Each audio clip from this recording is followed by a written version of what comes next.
Hi everyone, welcome to the Autoimmune Dietitian YouTube channel. My name is Annie. I'm a registered dietitian and I work with people struggling with autoimmune diseases. So in my work with my clients, I help them use food and lifestyle as a way to improve their symptoms of their autoimmune diseases. So today we are talking about flares. And the one thing that everyone wants to avoid when you live with an autoimmune disease is flares. They are a huge setback, and just when you think you are on the up and up, a flare hits and it just devastates you. So across many autoimmune diseases, there are some common triggers for flares, and knowing what these are can help you avoid flares in the future. So here are the common autoimmune disease flare triggers and what you can do to prevent them. So before I jump in, I just need to attach a disclaimer to this video that the information in today's talk is not the substitute for the diagnosis, treatment, or care of disease by a medical provider. This is for informational purposes only. So please consult your qualified health professional for any changes that you make to your medical care. Okay, the first major trigger for flares is stress. Stress. It's the number one trigger for me personally and for a lot of my clients as well. Stress is also the one common root cause for autoimmune diseases. This means that stress is likely the thing that pushes autoimmune diseases into activity. So how does this happen? When your body is stressed or goes into what we call fight or flight mode, most of your other body systems are suppressed, so you can focus on survival. This means that your immune system doesn't work as robustly as it should. For instance, when adrenaline is released during a stress response, the increase in this adrenaline also lowers the production of lymphocytes, which are white blood cells that support your body's immune system. In addition, stress is sometimes interpreted as an invader, and it triggers the release of cytokines for your body to protect itself, which is part of the inflammation process. So if you're chronically stressed, and this perpetually triggers a chronic inflammatory state in your body, and we all know when inflammation is present, it raises your risk of flares. The second common trigger is sleep. So again, this is a really big trigger for autoimmune diseases and for flares. In fact, most people with these conditions with autoimmune diseases need to sleep more than the average person. Sleep deprivation raises inflammation in the body. And why is this? So, not quite sure why. One theory has to do with blood pressure. So when you sleep, your body undergoes many changes and repairs. And one thing that happens is that your blood vessels relax, which lowers your blood pressure. However, when you don't get enough sleep, this doesn't happen. And the inability to lower blood pressure overnight may cause an inflammatory reaction in your blood vessels.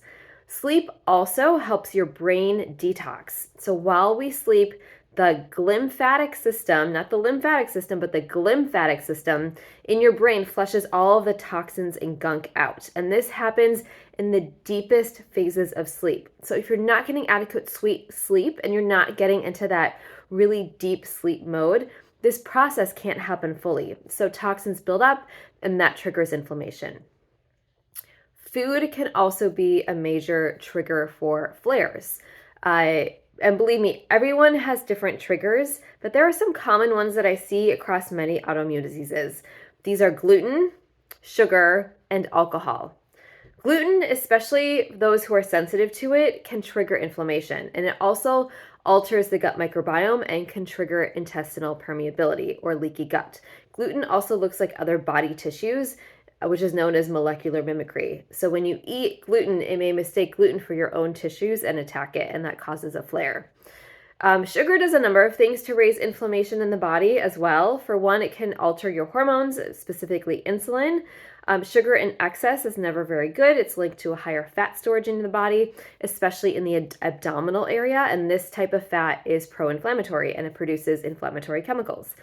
Lastly, sugar alters the gut microbiome as well and which can lead to dysbiosis. Alcohol is also a major trigger for flares. It's very inflammatory because it's basically a toxin and your body has to work extra hard to metabolize it to get rid of it. It also inflames the intestinal lining and can trigger inflammation in other organ systems. The last common trigger I'm going to talk about is over-exercising. So This one is always the one that sneaks up on me because I have a hard time recognizing when I've overdone it. But exercise generally is really good for you in moderation. It helps lower inflammation. However, when you add too much or do too much when your body is already stressed, it can be enough to kind of tip that scale into the inflammatory territory. Working out also does put stress on your body. And during that recovery period after a workout, when you might feeling a little bit sore, a little bit tired, that's just a sign that inflammation is actually present. And that is how your body adapts and gets stronger. So there's always an inflammatory reaction after you work out, especially after a hard workout. So if you do too much and there's too inflammation in your recovery space, it can obviously cause flares. It's also important to note that your body can't differentiate between different types of stressors. So sitting in traffic and getting frustrated is interpreted the same way as post-exercise stress. So if you're dealing with a lot of stress in your life already, and then you add exercise on top of it, even if you use it as a way to lower stress levels, it can sometimes backfire on you. So now that you know these common triggers, what can you do to avoid them?